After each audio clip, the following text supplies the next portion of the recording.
خود قرآن مجید نے سورہ فاتحہ کی اہمیت کو بیان فرمایا، جیسا کہ قرآن میں ہے وَلَقَدْ آتَيْنَاكَ سَبْعًا مِنَ الْمَثَانِي وَالْقُرْآنِ الْعَظِيمِ۔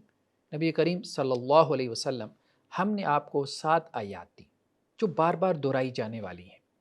یعنی ہم یہ دیکھتے ہیں کہ پلرز آف اسلام، اسلام کی عمارت جن ارکان کے اوپر کھڑی ہے، جنہیں ہم ارکان اسلام کہتے ہیں، نماز، روزہ، حج، زکوٰۃ اور شہادہ، ان میں شہادہ کے بعد یعنی کلمہ پڑھنے کے بعد سب سے اہم نماز ہے، اور قیامت والے دن سب سے پہلے نماز کا سوال ہوگا۔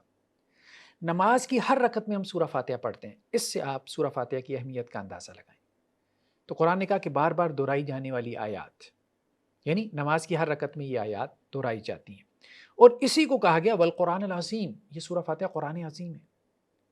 جس طرح سے کوئی مصنف ایک کتاب لکھتا ہے اور اس کے شروع میں ایک مقدمہ لکھتا ہے 2-4 صفحات کا یا 5-10 صفحات کا، اس مقدمہ میں وہ اپنی کتاب کو ایک طرح سے سمرائز کرتا ہے، اس کی غرض و غایت کو بیان کرتا ہے۔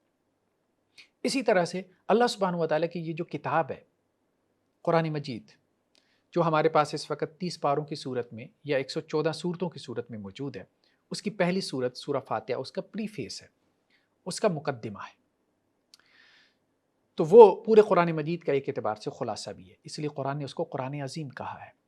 سورہ فاتحہ، فاتحہ کا مطلب ہے اوپننگ سورہ ہے یہ قرآن مجید کی، یعنی اس سے قرآن مجید کی ابتدا ہو رہی ہے۔ تو جس چیز سے قرآن مجید کی ابتدا ہو رہی ہے یا جس چیز سے اللہ سبحانہ و تعالیٰ اپنی کتاب کی ابتدا کر رہے ہیں، تو اس کی اہمیت اسی سے واضح ہو جاتی ہے کہ اللہ سبحانہ و تعالیٰ نے اس کی ابتدا اس سورہ مبارکہ سے کی ہے۔ دوسری چیز جو ہمارے سامنے احادیث میں بہت سی احادیث ملتی ہیں سورہ فاتحہ کی فضیلت کے بارے میں، اس کی اہمیت کے بارے میں۔ ایک حدیث ہے آپ صلی اللہ علیہ وسلم فرمایا کہ لا صلاۃ لمن لم یقرأ بفاتحۃ الکتاب، جس نے فاتحہ نہیں پڑھی اس کی نماز نہیں۔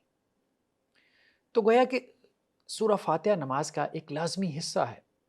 اور نماز کیا ہے؟ نماز ارکان اسلام میں شہادہ کے بعد سب سے پہلا رکن ہے، سب سے بنیادی رکن ہمارے دین میں، عبادات میں وہ نماز کا رکن ہے، اور نماز میں سب سے اہم چیز سورہ فاتحہ۔ اس سے آپ سورہ فاتحہ کی اہمیت کا اندازہ لگا سکتے ہیں۔